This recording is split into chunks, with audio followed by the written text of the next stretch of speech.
तो ये वीडियो रहने वाली है UFC 309 की प्रिडिक्शन वीडियो, जिधर ओवरऑल अगर इस कार्ड को देखें तो ये कार्ड मैं बोलूंगा एक अबव एवरेज कार्ड है और को मेन इवेंट के अलावा कोई ज्यादा क्रेजी फाइट नहीं है इस कार्ड में। बट क्योंकि यहाँ पर जॉन जोन्स फाइट कर रहा है तो ऑब्वियसली अंडर कार्ड थोड़ा सा वीक होने वाला है, बट स्टिल इस कार्ड में अच्छी फाइट्स हैं। और प्रिडिक्शन वीडियो को स्टार्ट करने से पहले चैप्टर्स को मैंने ऐड कर दिया है, तो जिसको भी कोई पर्टिकुलर फाइट के बारे में देखना है वो डायरेक्टली देख सकता है। तो प्रिडिक्शन वीडियो को स्टार्ट करते हैं मेन कार्ड की ओपनर फाइट से, जहां पर ये फाइट होने वाली है lightweight division fighters Mauricio Ruffy versus James Llontop के बीच में। गाइस, जिसने अभी तक मरीशियो रफी को फाइट करते हुए नहीं देखा है तो मरीशियो रफी एक एब्सोल्यूट किलर है और इस कार्ड में फाइट होने के लिए उसके ऑलरेडी 5 to 6 फाइटर्स चेंज हो चुके हैं और अब फाइनली थोड़े से शॉर्ट नोटिस में उसका ओपोनेंट जेम्स लॉन्टॉप बना है, जहां पर I don't think so James के लिए ये राइट आइडिया था फाइट को लेने का। और इस फाइट में अगर मैं प्रिडिक्शन दूं तो यहां पर मैं पिक करने वाला हूं Mauricio Ruffy to win by round 1 knockout. Mauricio Ruffy fighting nerd community से बिलोंग करता है तो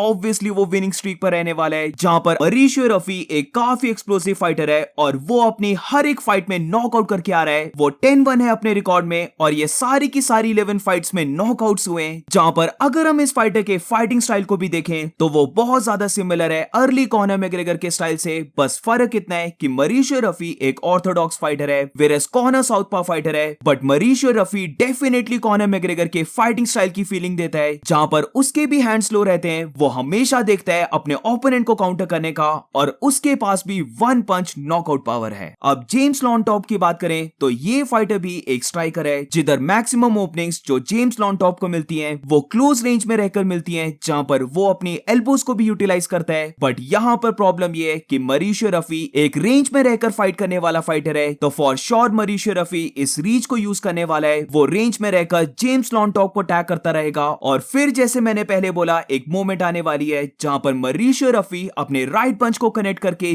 जेम्स लॉन्टॉप को नॉकआउट कर देगा। अब मरीशियो रफी की किकिंग एबिलिटी भी बहुत इंसेन है, तो मैं सरप्राइज नहीं होऊंगा अगर कोई हेड किक या फिर स्पिनिंग बैक किक या फिर इवन फ्लाइंग नी भी मरीशियो रफी लैंड कर देता है, क्योंकि ये फाइटर मुझे लगता है बहुत ज्यादा डेंजरस है। तो फॉर श्योर मरीशियो रफी की फाइट एक मस्ट वॉच फाइट है। जहां पर moving on to the next fight, तो ये फाइट विमेंस फ्लाईवेट डिवीजन की है, जिधर कैरीन सिल्वा की फाइट होने वाली है विवियन अराहो के साथ। और सच बोलूं तो आई डोंट नो कि ये फाइट यहाँ पर क्या कर रही है। इससे अच्छा तो हम यहाँ पर क्रिस वाइडमैन की फाइट को देख लेते जो प्रीलिम कार्ड में पड़ी हुई है, बट इंस्टेड हमें देखने को मिल रही है विवियन अराहो वर्सेस कैरीन सिल्वा की फाइट। और इसको लेकर मुझे जरा भी आइडिया नहीं है कि कौन सा फाइटर विन करने वाला है, बट क्योंकि मैंने कैरीन सिल्वा की कपल ऑफ फाइट्स को देखा है जहां पर वो काफी फास्ट दिखी है, उसकी ग्राउंड गेम काफी अच्छी है, उसने ओपोनेंट्स को सबमिट किया है और द फैक्ट कि वो अभी 30 इयर्स की है, वेरेस विवियन की बात करें तो वो 37 इयर्स की है और बेसिकली वो एक 1 विन और 1 लॉस करने वाली फाइटर है। तो इसीलिए इस फाइट में मैं जाने वाला हूं Karine Silva to win by maybe decision. और अब moving on to the next fight, तो ये फाइट रहने वाली है मिडिल वेट डिवीजन की, जहां पर बो निकल फाइट करने वाला है पॉल क्रेग के साथ। अब टू बी ऑनेस्ट, अगर ये फाइट कोई 4-5 साल पहले हो रही होती तो मैं बोलता कि ये फाइट एक बहुत ज्यादा क्लोज फाइट है, बट अब क्योंकि ये फाइट 2024 में हो रही है जहां पर पॉल क्रेग बहुत ही ज्यादा डिक्लाइन कर गया है, वो विन कॉलम में आने के लिए लाइट हेवीवेट डिवीजन से मिडिल वेट डिवीजन में आ चुका है, बट स्टिल उसे सक्सेस नहीं मिल रही है, उसकी चेंज आ चुकी है, वो आउट ऑफ प्राइम है। वेरस बो निकल एक अपकमिंग फाइटर है जिसके पीछे काफी हाइप है, वो अनडिफीटेड 6-0 पे है। और इस फाइट में अगर प्रिडिक्शन की बात करें तो यहां पर भी मुझे लगता है कि बो निकल अनडिफीटेड रहने वाला है, जहां पर मेरी ओपिनियन में बो निकल इस फाइट को विन करेगा बाय मे बी राउंड 1 या फिर राउंड 2 नॉकआउट। अब यूजुअली मैं बो निकल को पिक करता कि वो सबमिशन से विन करेगा, बट क्योंकि यहां पर वो पॉल क्रेग के साथ फाइट कर रहा है और किसी को भी ये भूलना नहीं चाहिए कि पॉल क्रेग की जुजित्सु गेम बहुत ज्यादा इंसेन है। उसने मैगोमेड अंकलैव और जमाल हिल जैसे ग्रेट फाइटर्स को सबमिट किया है, तो इसीलिए मुझे लगता है कि यहां पर बो निकल ट्राई करेगा कि वो फीट में पॉल क्रेग को बीट करने की ट्राई करे, क्योंकि फीट में पॉल क्रेग बहुत ज्यादा स्लो हो चुका है, उसकी स्ट्राइकिंग गेम बहुत ज्यादा बैड है, तो इसीलिए बो निकल यहां पर देखेगा फीट में पॉल क्रेग को नॉकआउट करने का। और यूजुअली जैसे बो निकल अपनी फाइट को एकदम से ग्राउंड में लेके चल जाता है, मे बी हमें इस फाइट में वो देखने को ना मिले।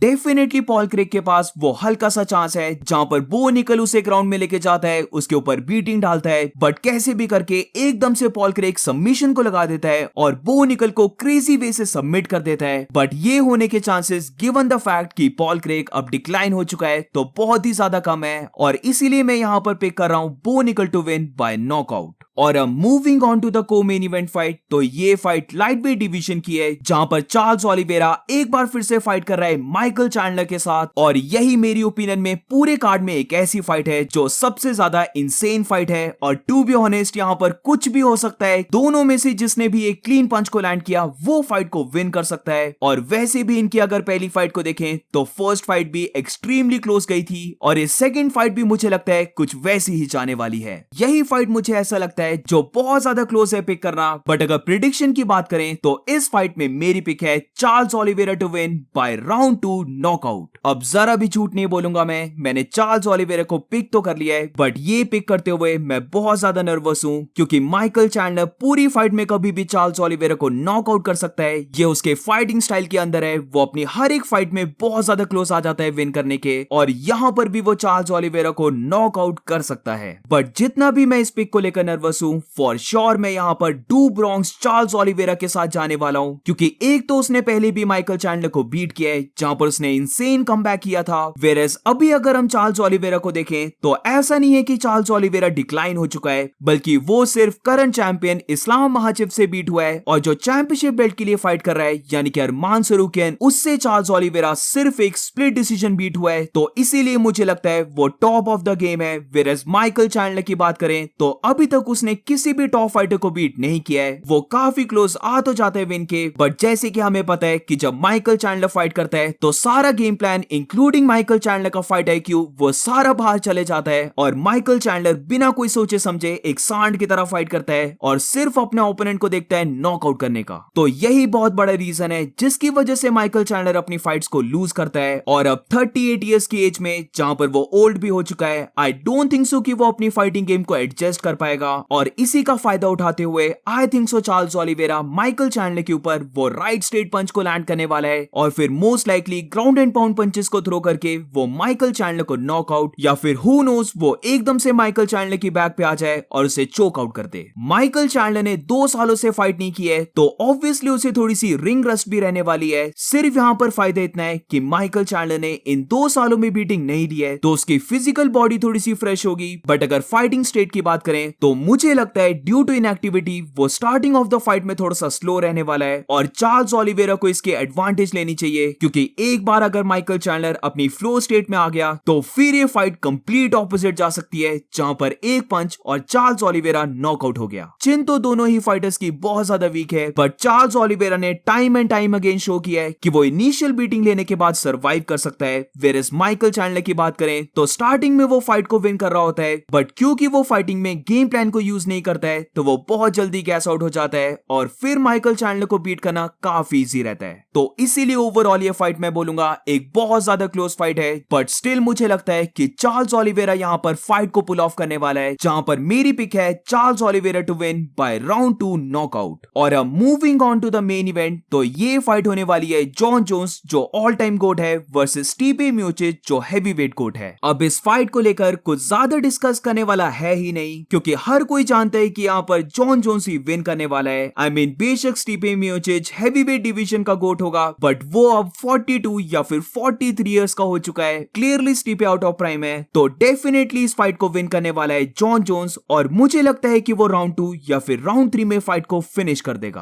अब क्योंकि स्टीफे के पास बहुत ज्यादा एक्सपीरियंस है तो मैं होप कर रहा हूं कि वो राउंड 1 को सरवाइव कर ले, बट जब ओवरऑल फाइट की बात आती है तो जॉन जोन्स स्टीफे के ऊपर बहुत बुरी लेग किक्स को थ्रो करने वाला है, स्पेशली जो उसकी ऑब्लिक किक्स हैं वो मुझे लगता है कि 42 इयर्स ओल्ड स्टीफे मियोचिच की दोनों लेग को टेक आउट करने वाली है। और फिर ग्राउंड गेम की बात करें तो मे बी स्टीफे अर्ली टेकडाउन्स को डिफेंड कर ले, बट फिर इवेंचुअली जॉन जोन्स उसे ग्राउंड में लेके जाने वाला है। और अब तो जिसे पता है तो 12 to 6 जो एल्बोज होती हैं यानी कि वर्टिकल एल्बोज वो भी लीगल हो चुकी हैं, तो अगर ये फाइट ग्राउंड में गई जॉन जोन्स स्टीफे मियोचिच के फेस का बुरा हाल करने वाला है। फीट में भी जॉन जोन्स बहुत ज्यादा फास्ट रहने वाला है, वो मे बी फाइट के बीच में 1-2 आई पोक्स भी कर दे और मुझे तो नहीं लगता कि यहाँ पर कोई भी चांस है स्टीफे के पास विन करने का। वो सिर्फ जैसे उसने डैनियल कॉर्मियर की बॉडी को टारगेट करके उसे बीट किया था वो सेम चीज ट्राई कर सकता है जॉन जोन्स के साथ। बट यहाँ पर भी एक प्रॉब्लम है क्योंकि अगर वो जॉन जोन्स के साथ डिस्टेंस को क्लोज करता है तो उसे बहुत बुरी एल्बोज पड़ने वाली है और इसीलिए मुझे तो नहीं लग रहा कि स्टीफे के पास कोई भी चांस है इस फाइट को विन करने का और मेरे लिए ये कंफर्म है कि जॉन जोन्स फाइट को विन करने वाला है।